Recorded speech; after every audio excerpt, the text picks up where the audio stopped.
बिस्मिल्लाहिर्रहमानिर्रहीम। अस्सलाम वालेकुम वीवर्स, मैं वेलकम करती हूँ आपका अपने यूट्यूब चैनल ड्रेसिंग मेनिया पर। आज मैं आपके साथ लॉन्ग कुर्ती जो कि नॉर्मली आप लोगों ने ब्रांड्स में देखी हुई है, उसकी कटिंग बताने जा रही हूँ। अगर तो ये शर्ट मेरी 37 इंच लंबी तैयार होती तो मैं इसके साथ शलवार बनाती, लेकिन यहाँ पे ये तकरीबन 43 इंचज़ लॉन्ग है, तो इसके साथ हम ट्राउज़र्स की भी कटिंग करेंगे, लेकिन उसको मैं आपको नेक्स्ट वीडियो में बताऊँगी।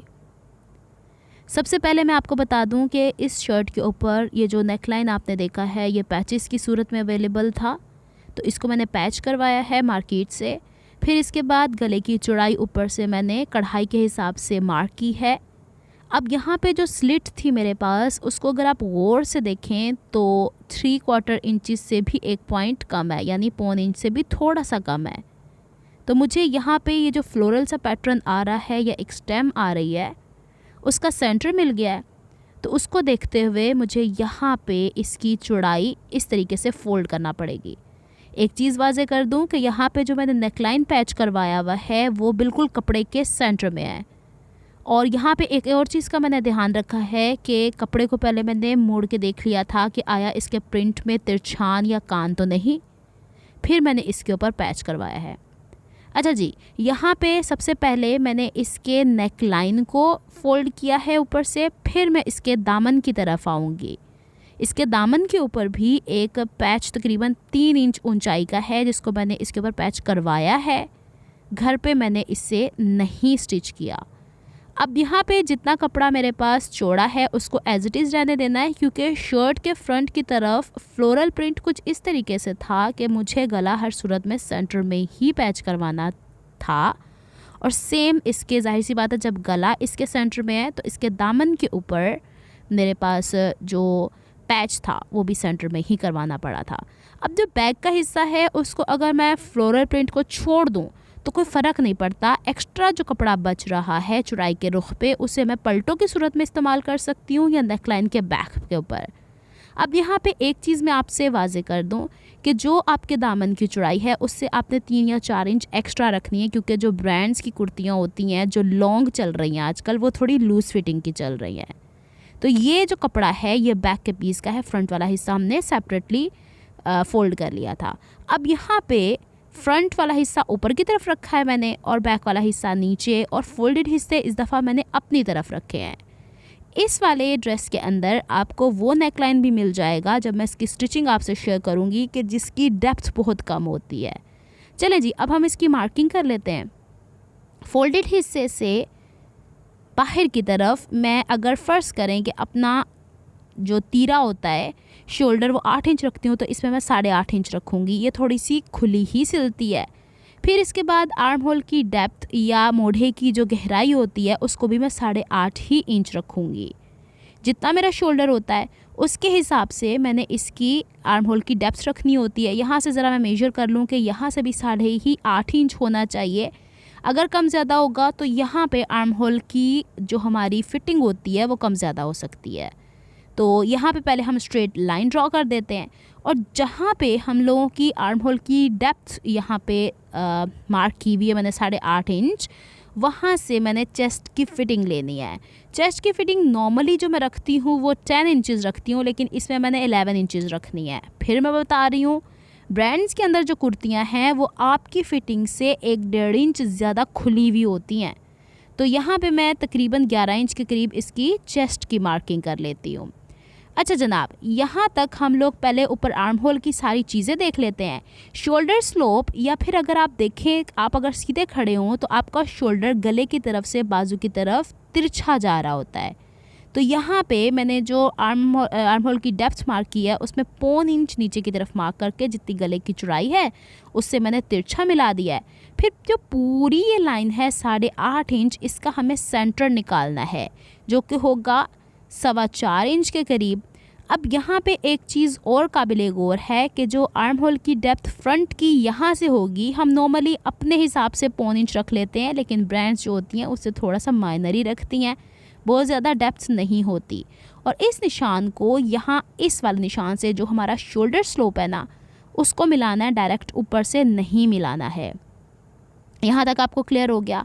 इसके बाद जो हम लोगों ने एल शेप बनाया है उससे 1 इंच तिरछा यूँ ले लें और फिर इसको हम लोगों ने इस तरीके से जो हमारा सेंटर आया था आर्म होल की डेप्थ का, उससे हमने चेस्ट की फिटिंग जो मार्क की है उससे मिला देना है। और यहाँ से इसको ज़रा मैं स्ट्रेट कर दूँ, चौक चूँकि थोड़ा सा ब्लंट सा हो जाता है, इस वजह से निशानात थोड़े आगे पीछे हो जाते हैं। चाहे तो इसको जैसे मैंने स्केल रख के बताया, चाहे तो जैसे मैं आपको ड्रॉ करके बता रही हूँ, फ्रंट आर्म होल की शेप आप अपनी इस हिसाब से ड्रॉ कर सकते हैं। यहाँ पे arm hole front, back, shoulder slope, neck line, everything हम लोगों ने कंप्लीट कर दी हुई है। इसके बाद पूरा ऊपर जो हमारा शोल्डर है उससे नीचे की तरफ 14.5 यानी जो हमारी कमर की फिटिंग जहाँ पे लगनी होती है वो निशान लगाना है। 14 होता है बेसिकली, जब हम ऊपर शोल्डर स्लोप को स्टिच करते हैं तो 1/2 इंच निकल जाता है। कमर की फिटिंग जो आपकी बुटीक स्टाइल या ब्रांड स्टाइल होती है इसमें नहीं है आजकल, तो कमर जो है वो चेस्ट की फिटिंग से 1 इंच कम रख लें बस आप, इससे ज़्यादा नहीं, हल्की सी शेप आती है। सेम यही पैटर्न अगर आप ऐसे कपड़े पे जो फ्लेयर्ड होता है, जैसे समझे लीलन है, तो उसमें ढलका हुआ लुक आएगा, कॉटन में थोड़ा स्टिफ लुक आएगा, बस यही फ़र्क है। चेस्ट की फिटिंग को मैंने कमर की फिटिंग से मिला दिया है। अब चेस्ट के बाहर और कमर के बाहर 1.5 इंच का निशान लेना है। ये जो 1.5 इंच का निशान होता है ये हमें गारंटी देता है कि फ़र्ज़ करें अगर हमारी शर्ट थोड़ी कहीं टाइट होगी तो हम इसे खोल सकते हैं और इसमें कोई टाइटनेस ना आए, कोई इस तरीके से ना हो कि कपड़ा छिद जाए या बिसक जाए। अच्छा जी, अगर चौक आपको ऐसे ही परेशान करता है जिस तरीके से मुझे किया है, तो कैंची के ये वाले हिस्से से इसे यूँ शार्पन कर सकते हैं आप, इसकी नोक सी बना सकते हैं, क्योंकि जब हम मुस्तकिल इसे इस्तेमाल कर रहे होते हैं तो एक रबर सी बन जाती है और ये प्रॉपरली काम नहीं कर रहा होता। अच्छा जनाब, यहाँ तक आपको सारी चीज़ें क्लियर हैं। दोबारा से शोल्डर से नीचे की तरफ मैं नॉर्मल शर्ट्स के अंदर अपने चौक की जो ओपनिंग रखती हूँ वो 21 इंचेस रखती हूँ, लेकिन इसमें 22 इंचेस रखूँगी। इसमें चौक थोड़े नीचे की तरफ आते हैं। अब देखें, चेस्ट से भी लूज़ फिटिंग है, वेस्ट से भी लूज़ फिटिंग है और हिप से भी हमने लूज़ फिटिंग ही रखनी है। नॉर्मली 10 इंच रखती हूँ, इसमें मैं 11 इंच रख दूँगी और यहाँ पे इसके बाहर 1 इंच का निशान लगाएंगे। अच्छा, अगर तो आपने पलटे वगैरह लगाने होते हैं तो 1/2 इंच या 1.25 इंच लगा सकते हैं। 1 इंच एक स्टैंडर्ड है, उसमें आप नॉर्मल फोल्डिंग भी कर सकते हैं। अब जो हमारी फ़िटिंग के निशान है कमर और हमारे जो हिप्स वाले हैं उसको हमने फ़िटिंग वाले निशानात से मिला देना है और जो बाहर हमने एक्स्ट्रा 1.5 इंच कमर की तरफ और 1 इंच हम लोगों ने यहाँ पे चौक की तरफ रखा था, वहाँ से हमने मिला देना है। ये नोक ऐसे नहीं बनेगी, इसको हल्की सी गुलाई देनी है। अच्छा जी, तकरीबन 12.5 से थोड़ा सा बढ़ा है मेरा जो मैंने एक्स्ट्रा मार्जिन रखा था 1 इंच का चौक की फोल्डिंग के लिए। सेम वही मैं यहाँ पे दामन पे रखूँगी क्योंकि मैं इसे स्ट्रेट कट बनाना चाह रही हूँ। आप चाहें तो इसे हल्का सा ए लाइन भी बना सकते हैं।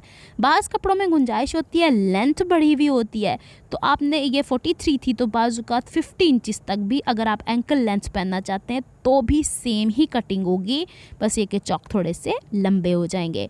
अब जो बाहर के निशानात हैं हमारे, जो हम लोगों ने फिटिंग के बाहर निशानात लगाए थे, उस पर हम लोगों ने शर्ट की कटिंग कर देनी है और दामन पे अगर थोड़ा बहुत कम ज़्यादा कपड़ा है जैसे ये है, इसको हमने कट कर लेना है।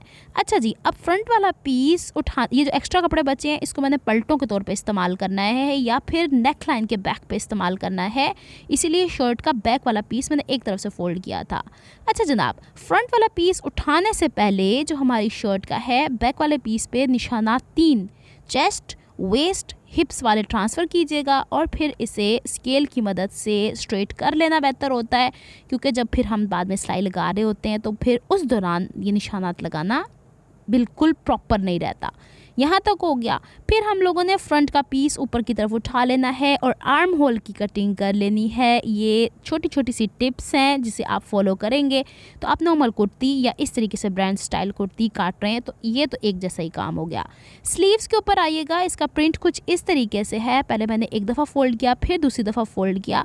अगर तो मैं इसका फ्रंट वाला हिस्सा प्रॉपर चौड़ा करने की कोशिश करूँगी तो आर्म होल की साइड से कपड़ा मेरे पास कम पड़ जाएगा। अब इसमें कान है या फिर आप यूँ कह लें इसकी छपाई में टेढ़ापन है, तो मुझे तो कपड़ा चाहिए पूरे का पूरा आर्म होल की तरफ। फ्रंट की फिटिंग जो होती है स्लीव की वो हम कम भी पहन सकते हैं। तो अब इसको फोल्ड करने का तरीका ये हो जाएगा, ये फ्रंट से अगर तिरछा आ रहा है तो आने दीजिए, ये देखिए अब इस तरह से बॉर्डर बराबर हो जाएगा। अब इसकी कटिंग कैसे करेंगे, यहाँ से 3.5 इंच मेरी जो चेस्ट की एक्चुअल फिटिंग है उसको मैंने 10 से डिवाइड करना होता है, तो 3.7 इंचज़ आता है। सीधा 1 इंच ले जाके फिर हल्की सी गुलाई देनी है और ऊपर की तरफ डायरेक्टली गुलाई करते हुए नहीं ले जाना, यहाँ 1 इंच का डिस्टेंस देना है, क्योंकि जब हम इसको शर्ट के साथ स्टिच करेंगे तो ये सीधा हिस्सा आएगा ही आएगा। फिर इसके बाद हम लोगों ने इसको इस तरीके से तिरछा कट कर देना है। अच्छा, अगर आपको स्लीव का पैटर्न देखना है तो उसका लिंक मैं डिस्क्रिप्शन बॉक्स में दे दूँगी, मैं पहले भी सिखा चुकी हूँ। इसमें बस हल्की सी माइनर सी कटिंग होती है, तो इसलिए मैंने हल्की फुल्की सी आपको वैसे रख के दिखा दी है। मेन इशू हमारा शर्ट की कटिंग का था। अब हम लोगों ने स्लीव को ये दोनों को इस तरह से खोल लेना है कि इसके सीधे हिस्से अंदर की तरफ हों और ये 1 इंच का डिस्टेंस छोड़ के और ऊपर से भी हल्का सा यहाँ से हल्की सी, बिल्कुल हल्की सी, जैसे हमने शर्ट के फ्रंट की तरफ गुलाई दी है ना, वैसे इसकी गुलाई दे देनी है। अगर आपको मेरी एफर्ट्स पसंद आती हैं तो please like my videos, subscribe to my channel, hit on the notification bell for more updates. मेरी कोशिश रहेगी इस कुर्ती की स्टिचिंग भी आपसे शेयर करूँ, एक हर चीज़ स्टेप, ताकि आप लोगों को समझ में आ जाए कि इसको हम किस तरीके से वैसी ही लुक दे सकते हैं जैसे कि आप ब्रांड्स में देखते हैं। मिलती हूँ नेक्स्ट वीडियो में। अपना बहुत ख्याल रखिएगा, मुझे दुआ में याद रखिएगा। अल्लाह हाफिज़।